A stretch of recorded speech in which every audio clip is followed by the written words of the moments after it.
بعض انڈیپینڈنٹ جو پولیٹیشنز ہیں یا پولیٹیکل انالسٹ ہیں وہ یہ کہہ رہے ہیں کہ 9 مئی کی تحقیقات کے حوالے سے ایک آزادانہ جوڈیشل کمیشن قائم بننا چاہیے تاکہ اس کے اصل جو گھنونے کردار ہیں وہ سامنے آ سکیں. تو لیٹس سی اس حوالے سے کیا ڈیولپمنٹ ہو سکتی ہیں. اور دوسرا معاملہ جو ہے کہ وہ یہ سارا کا سارا جو قضیہ پیدا ہوا ہے یہ پنجاب خیبر پختونخوا کے الیکشن سے جڑا ہوا ہے. اور پنجاب کے الیکشن پہ سپریم کورٹ نے فیصلہ دیا ہوا تھا. 14 مئی کی تاریخ تھی جو گزر چکی ہے.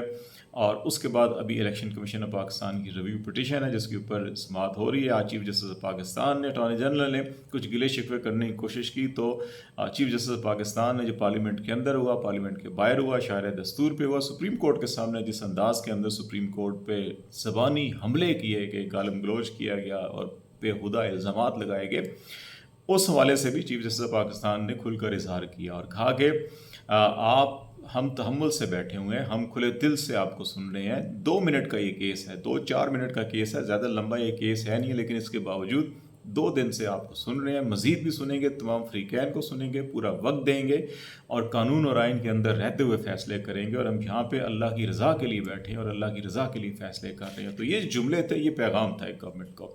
اور پھر انہوں نے یہ کہا کہ آپ نے صدر پاکستان کو یہ سارے گزارشات کیوں نہیں کی جو اب آپ نظر ثانی کی درخواست میں کر رہے ہیں اور اس سے پہلے سپریم کورٹ کے سامنے بھی یہ باتیں نہیں کی گئیں. اور اگر آپ نے خود منو ان سپریم کورٹ کے فیصلے پر عمل کیا پروسیس کمپلیٹ ہوئے صدر پاکستان کو بھی جو تاریخ تجویز کی گئی وہ الیکشن کمیشن آف پاکستان کی طرف سے تجویز کی گئی تو اس وقت کیوں نہیں کہا گیا اس وقت تو کہا گیا کہ فنڈ دے دیں سیکیورٹی دے دیں الیکشن کروا دیں گے. تو اب یہ نیا بیانیہ کہاں سے لے کر آ گئے ہیں. تو اس حوالے سے جو آج کنکلوڈنگ ریمارکس تھے عدالت کے اس سے یہ اندازہ ہو رہا تھا کہ الیکشن کمیشن آف پاکستان کی جو نظرثانی کی درخواست ہے وہ قبول نہیں ہوگی اور پھر معاملہ جو ہے کہ اس کے بعد توہین عدالت کا یا آئین شکنی کا ہوگا.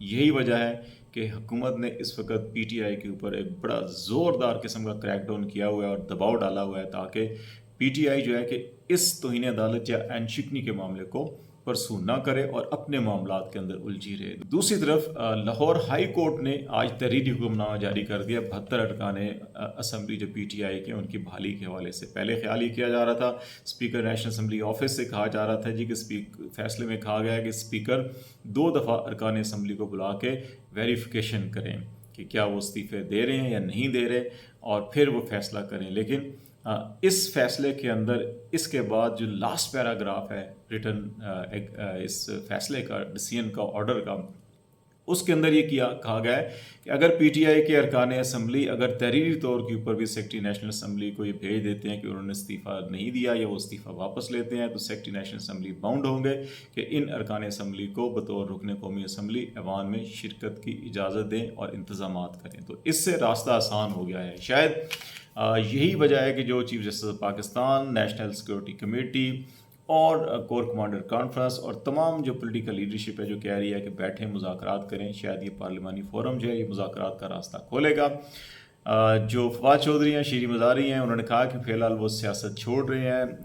عمر اسد نے یہ کہا ہے کہ وہ پی ٹی آئی کے عہدے سے استعفیٰ دے رہے ہیں پی ٹی آئی سے نہیں. تو اس لیے ابھی جو نظر آ رہا ہے وہ یہ نظر آ رہا ہے کہ اگلے چند دنوں کے اندر مذاکرات کا عمل شروع ہو سکتا ہے اور اس مذاکرات کے عمل کے نتیجے میں کوئی انتخابات کا روڈ میپ تیار ہوگا. اور روڈ میپ جو ہے کہ وہ یہی لگتا ہے کہ جون کے آخری ہفتے میں کہیں اسمبلیاں تحلیل ہوں گی اور سپتمبر کے اینڈ کے اوپر شاید الیکشن ہو جائیں. کچھ لوگوں کا خیال ہے کہ حکومت ابھی بھی بضد ہے کہ اکتوبر کے فرسٹ ویک میں الیکشن ہوں. تو یہ چیزیں کہیں نہ کہیں انڈرسٹینڈنگ نظر آ رہی ہے. لیکن اب جو فیصلہ ہے اس وقت 2 طاقتیں میدان کے اندر آپ کو نظر آ رہی ہوں گی بطور پولیٹیکل ورکر یا آپ جس طرح سے بھی سوچ رہے ہیں کہ ایک ہے بلٹ کی طاقت ہے جو اس وقت ہر معاملے کے اوپر حکومتی سطح کے اوپر اداروں کی سطح کے اوپر جہاں پہ عدالتی فیصلوں کی کوئی تقریب نہیں ہے عدالتی فیصلوں کی کوئی عزت نہیں ہے عدالتی فیصلوں کا کوئی تقدس نہیں ہے. عدلیہ کے اوپر بھی حملے ہو رہے ہیں. 9 مئی کو عدلیہ کے اوپر بھی حملہ بھی ہوا اور دوسری طرف جو ہے کہ کریک ڈاؤن بھی چل رہا ہے مخالفین کے خلاف. تو ایک طاقت کی جس کو بلٹ کی ہم کہتے ہیں حکومت ہے وہ نظر آ رہی ہے آپ کو. جو ہم نے سٹارٹ میں کہا کہ اس وقت پاکستان کے اندر ظلم اور جبر کی حکومت ہے اور دوسری طرف جو ہے کہ بیلٹ کے لیے راہ ہموار کی جا رہی ہے. تو اب بیلٹ جو ہے وہ عوام کے ہاتھ کے اندر بیلٹ پیپر ہوگا الیکشن کے دن. تو اب یہ دیکھنا ہے کہ تمام کی تمام جو ریاستی طاقت استعمال کی جا رہی ہے پی ٹی آئی کو کرش کرنے کی پی ٹی آئی کے ورکرز کو مایوس کرنے کی کیا جب یہ بیلٹ کے استعمال کا وقت آئے گا اس وقت کیسے ان ہاتھوں کو روکا جا سکے گا؟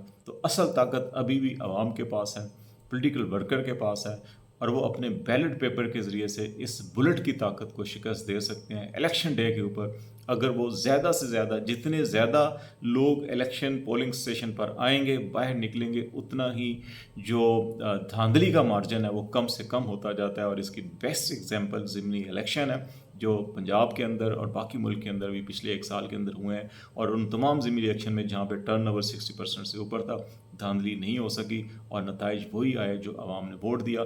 تو اس لیے ابھی بھی جیت جو ہے وہ بیلٹ کی ہوگی، بلٹ کی نہیں ہوگی۔ تو اس لیے جو بیلٹ کی طاقت رکھنے والے ہیں ان کو مایوس ہونے کی ضرورت نہیں ہے، ان کا وقت آنے والا ہے اور وہ طاقت ان کو بڑی ہوشمندی سے استعمال کرنی ہوگی۔ تو لیٹس سی جو بھی ڈیولپمنٹ ہوگی آپ کو آگاہ کرتے رہیں گے۔ فی الحال خالد جمیل کو اجازت دیجیے، اللہ حافظ۔